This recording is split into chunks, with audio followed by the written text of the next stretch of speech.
ছোট্ট বন্ধুরা, সবাই কেমন আছো? আজকে তোমাদের শোনাবো খুশি একদিন কুসুমপুরে গল্পটি।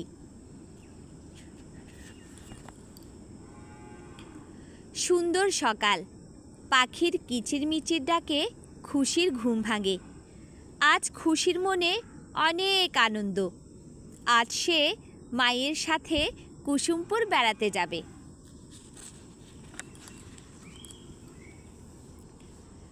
ঘুম থেকে উঠেই খুশি নিজের বিছানা ও কাপড় চোপড় সুন্দর করে গুছিয়ে রাখে।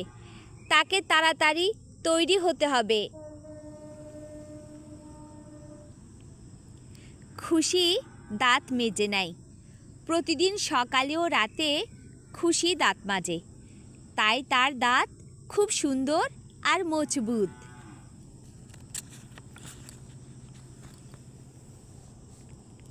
এবার খুশি গোসল সেরে নেয়। মা বলেন, পরিষ্কার থাকার জন্য রোজ গোসল করতে হয়। মা খুশিকে লাল জামা পরিয়ে দিলেন, চুল আঁচড়িয়ে দিলেন, হলুদ ফিতা দিয়ে চুল বেঁধে দিলেন। এবার খুশিকে খুব সুন্দর লাগছে। খুশি এখন বেড়াতে যাবার জন্য তৈরি।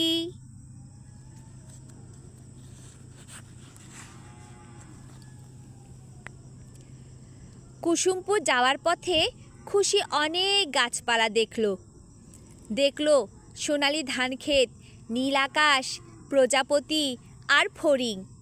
খুশি বলল, আমাদের দেশটা কত সুন্দর, তাই না মা? খুশি কুসুমপুরে পৌঁছে দেখে সব বন্ধুরা খেলছে। সেও খেলতে নেমে পড়ল। হঠাৎ খেয়াল করলো তার বন্ধু রূপাকেই দেখা যাচ্ছে না।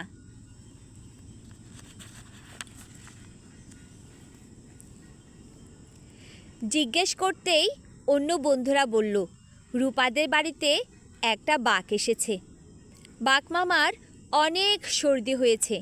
খুশি বলল, বাঘ কামড়াবে না তো? খুশি রূপাদের বাড়িতে এসে বাঘের সঙ্গে দেখা করতে গেল। বাঘ বলল, আমাকে ভয় পেও না, পথ ভুলে চলে এসেছি, আমার ভীষণ ঠান্ডা লেগেছে বলেই হাঁচি দিল।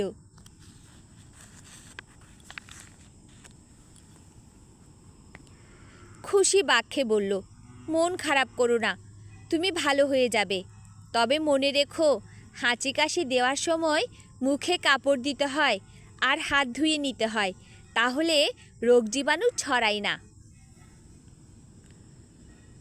রূপা বলল, বাঘ মামা তুমি চিন্তা করো না, হাঁচি কাশি ভালো হলেই তোমাকে বনে দিয়ে আসব।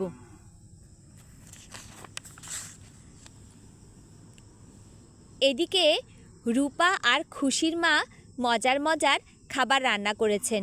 সবাই মজার খাবার খেলো। বাঘকেও খাবার খেতে দিল। বাঘ মামা খাবার পেয়ে খুব খুশি।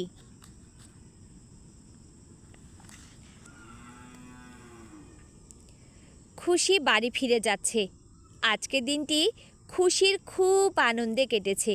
খুশি মাকে বলল, ধন্যবাদ মা।